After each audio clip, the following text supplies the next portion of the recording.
ಅವರ ಅಪ್ಪನ ವಿರುದ್ಧವೇ ಸಮರವನ್ನು ಸಾರ್ತಾ ಇದ್ದಾರೆ ಅಂತ ಹೇಳಿ ವಿರೋಧಗಳು ವ್ಯಕ್ತವಾಗುತ್ತೆ.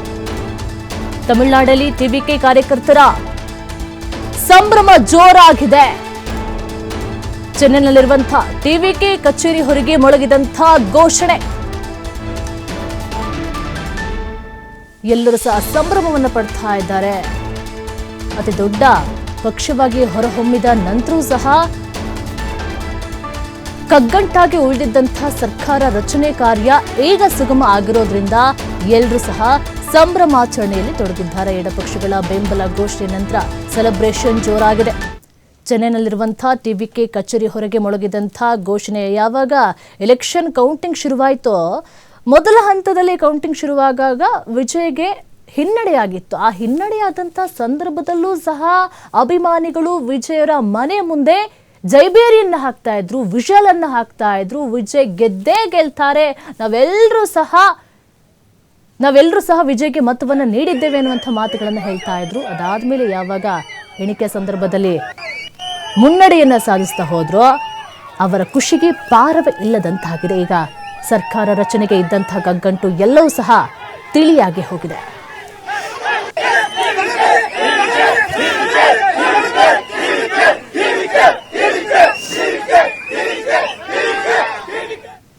है अभी खबर आ रही है कि टीवी गवर्नमेंट फॉर्म करने जा रहा है, क्या कहेंगे आप? 1947 के बाद टीवी के ऐसा एक ही पार्टी बना है जो दोनों डीएमके और एडीएमके को हरा के और हटा के गवर्नमेंट बना सका है. ये पीपल का प्योर लव है और ये जो डिजर्व करता है, क्योंकि जैसे ऐसे डीएमके ಇದ್ರ ಬಗ್ಗೆ ಹೆಚ್ಚಿನ ಮಾಹಿತಿ ಕೊಡ್ತಾರೆ ನಮ್ಮ ಪ್ರತಿನಿಧಿ ಶಿವಕುಮಾರ್, ನೇರ ಸಂಪರ್ಕದಲ್ಲಿದ್ದಾರೆ. ಶಿವಕುಮಾರ್, ನೋಡಿ, ಈಗ ಕಗ್ಗಂಟಾಗಿದ್ದಂಥ ತಮಿಳುನಾಡಿನ ಸರ್ಕಾರ ರಚನೆಗೆ ಕಗ್ಗಂಟಾಗಿದ್ದಂಥ ಎಲ್ಲವೂ ಸಹ ಈಗ ತಿಳಿಯಾಗಿ ಹೋಗಿರುವಂಥದ್ದು. ಈಗ ಟಿವಿಕೆಗೆ ನಾವು ಬೆಂಬಲವನ್ನು ಕೊಡ್ತೀವಿ ಅಂತೇಳಿ ಎಲ್ಲರೂ ಸಹ ಬರ್ತಾ ಇದ್ದಾರೆ. ಸಿಪಿಐ ಆಗಿರ್ಬೋದು, ಸಿಪಿಎಂ ಆಗಿರ್ಬೋದು, ಎಲ್ಲರೂ ಸಹ ಬೆಂಬಲವನ್ನು ಕೊಡೋದಕ್ಕೆ ಬರ್ತಾ ಇದ್ರೆ ಅಲ್ಲಿನ ಜನರ ಸಂಭ್ರಮ ಯಾವ ರೀತಿ ಆಗಿದೆ ಅಂತ ಹೇಳಿ, ಎಷ್ಟೊತ್ತಿಗೆ ರಾಜ್ಯಪಾಲರನ್ನ ಭೇಟಿ ಆಗಬಹುದು ಅಂತ?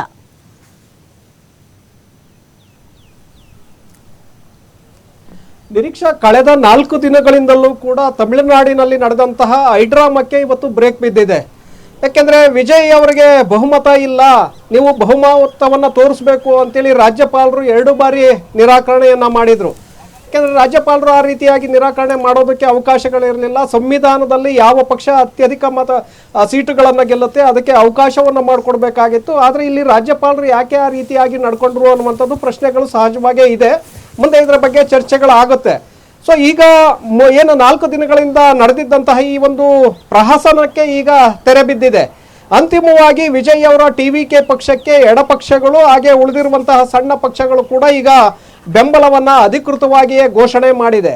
ಸಿಪಿಐ ಪಕ್ಷ 2 ಸೀಟುಗಳನ್ನ, ಸಿಪಿಎಂ ಪಕ್ಷ 2 ಸೀಟುಗಳು, ಹಾಗೆ ವಿಸಿಕೆ ಪಕ್ಷ 2 ಸೀಟುಗಳನ್ನ, ಡಿಎಂಕೆ ಜೊತೆ ಇದ್ದಂತಹ ಪಕ್ಷ ಅದು 1 ಸೀಟುಗಳು ಸೇರಿ ಈಗ 119 ಸೀಟುಗಳಾಗಿದೆ. 118 ಬೇಕು ಬಹುಮತ ಸಾಬೀತುಪಡಿಸೋದಕ್ಕೆ.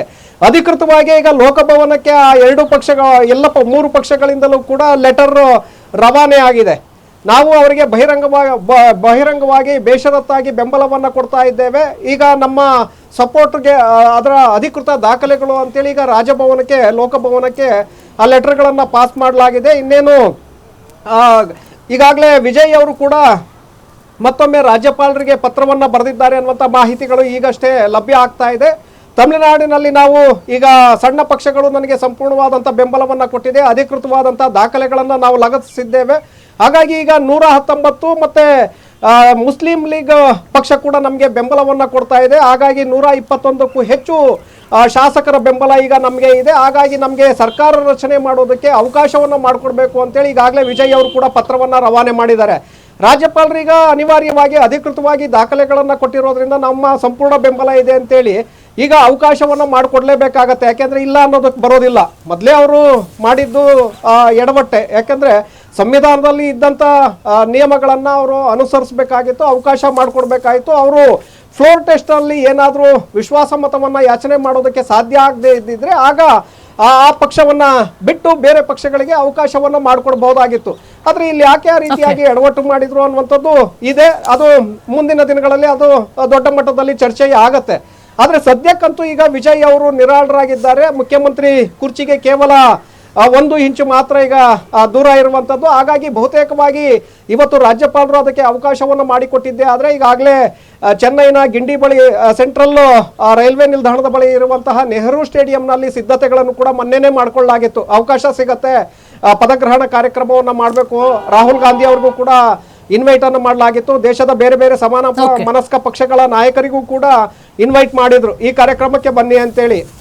ಯಾವಾಗ ರಾಜ್ಯಪಾಲರು ಅವಕಾಶವನ್ನು ಮಾಡಿಕೊಡ್ಲಿಲ್ಲ, ಹಾಗಾಗಿ ಅದು ಮುಂದೂಡಿಕೆ ಆಗಿತ್ತು. ಬಹುತೇಕವಾಗಿ ನಾಳೆ ಅವರು ಪ್ರಮಾಣ ವಚನವನ್ನ ಸ್ವೀಕರಿಸುವಂತ ಸಾಧ್ಯತೆಗಳಿದೆ. ಇವತ್ತು ರಾತ್ರಿಯೊಳಗೆ ರಾಜ್ಯಪಾಲರಿಂದಲೂ ಕೂಡ ಅದಕ್ಕೆ ಅನುಮತಿ ಸಿಗುವಂತ ಸಾಧ್ಯತೆಗಳಿದೆ ನಿರೀಕ್ಷಾ. ಒಂದಂತೂ ಈಗ ಬಹಳ ಸ್ಪಷ್ಟವಾಗಿದೆ, ಇಲ್ಲಿಯವರೆಗೆ ಇದ್ದಂತಹ ಗೊಂದಲಗಳು ಎಲ್ಲವೂ ಕೂಡ ಈಗ ನಿವಾರಣೆಯಾಗಿದೆ. ಆದ್ರೆ ಮುಂದೆ ವಿಜಯ್ ಅವರು ಯಾವ ರೀತಿಯಾಗಿ ಅಧಿಕಾರವನ್ನು ನಡೆಸ್ತಾರೆ ಅನ್ನುವಂಥದ್ದನ್ನ ನೋಡ್ಬೇಕಾಗತ್ತೆ. ಯಾಕಂದ್ರೆ ಈಗೇನೋ ಸರ್ಕಾರವನ್ನ ನಾವು ರೂಲ್ಡ್ ಮಾಡ್ತಾ ಇದ್ದೀವಿ, ಸರ್ಕಾರ ರಚನೆ ಆಗ್ತಾ ಇದೆ, ರಾಜ್ಯಪಾಲರು ಅವಕಾಶವನ್ನು ಮಾಡಿಕೊಡ್ತಾರೆ ಅನ್ನುವಂಥ ನಿರೀಕ್ಷೆಗಳನ್ನು ಇಟ್ಕೊಂಡಿದ್ದಾರೆ. ಇವತ್ತು ಬಹುತೇಕವಾಗಿ ಸಿಗುತ್ತೆ ಅವಕಾಶ.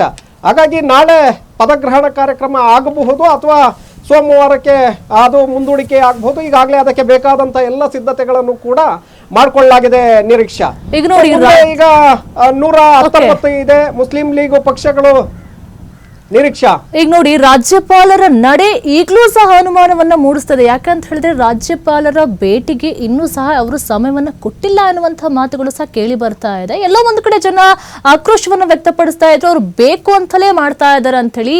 ಈ ಸಂದರ್ಭದಲ್ಲೂ ಸಹ ಹಾಗೆ ಅನಿಸ್ತಾ ಇದೆ ಅಲ್ವಾ?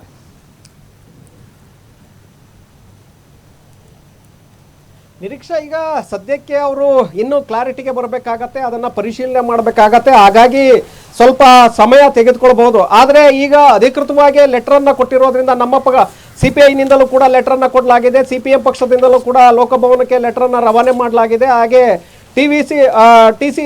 TVK ಪಕ್ಷದಿಂದಲೂ ಕೂಡ ಈಗಾಗಲೇ ಕೊಡಲಾಗಿದೆ, VCK ಇಂದಲೂ ಕೂಡ ಈಗಾಗಲೇ ಲೆಟರ್ ಅನ್ನ ಕೊಡಲಾಗಿದೆ.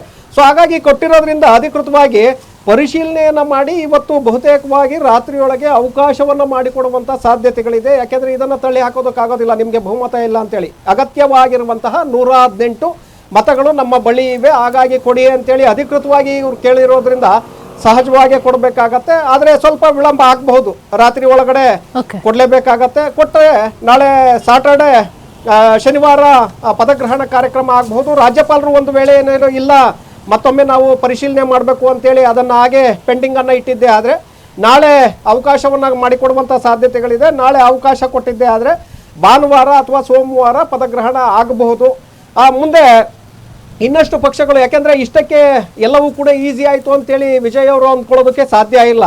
ಕೇವಲ 119 ಇಟ್ಕೊಂಡು ಈಗ ಮುಸ್ಲಿಂ ಲೀಗ್ ಪಕ್ಷಗಳ ಸಪೋರ್ಟ್ ಅನ್ನ ಪಡ್ಕೊಂಡು 121 122 ಇಟ್ಕೊಂಡ್ರು ಮುಂದಿನ ದಿನಗಳಲ್ಲಿ ಕಷ್ಟ ಆಗತ್ತೆ. ಹಾಗಾಗಿ ಈಗಾಗಲೇ ADMK ಪಕ್ಷದಲ್ಲೂ ಕೂಡ ಷಣ್ಮುಗಂ ಅವರ ಬಣ ಈಗಾಗಲೇ ಅದು ಸಪರೇಟ್ ಆಗ್ತಾ ಇದೆ. ಮುಂದಿನ ದಿನಗಳಲ್ಲಿ ಅಧಿಕಾರದ ಲಾಭದಿಂದಾಗಿ ಮುಂದೆ ನಾವು ಕೂಡ ಸಪೋರ್ಟ್ ಅನ್ನ ಮಾಡ್ತೇವೆ ಅಂತೇಳಿ ಅವರು ಕೂಡ ಬರಬಹುದು. ಆಗ ವಿಜಯ್ ಅವರ ಬಲ ಮತ್ತಷ್ಟು ಹೆಚ್ಚಾಗತ್ತೆ.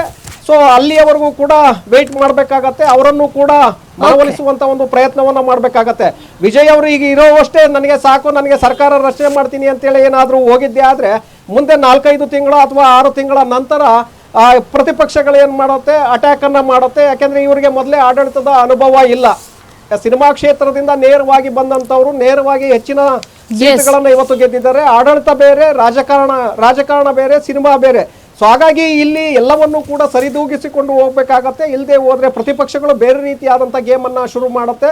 ಆ ಸಂದರ್ಭದಲ್ಲಿ ಮತ್ತೆ ಸಂಕಷ್ಟ ಎದುರಾಗುವಂತ ಸಾಧ್ಯತೆಗಳು ಕೂಡ ಇರುತ್ತೆ. ಹಾಗಾಗಿ ಇನ್ನಷ್ಟು ಶಾಸಕರನ್ನ ಸೇರಿಸಿಕೊಳ್ಳುವಂತ ಪ್ರಯತ್ನವನ್ನ ವಿಜಯ್ ಅವರು ಮಾಡಬೇಕಾಗತ್ತೆ ನಿರೀಕ್ಷಾ.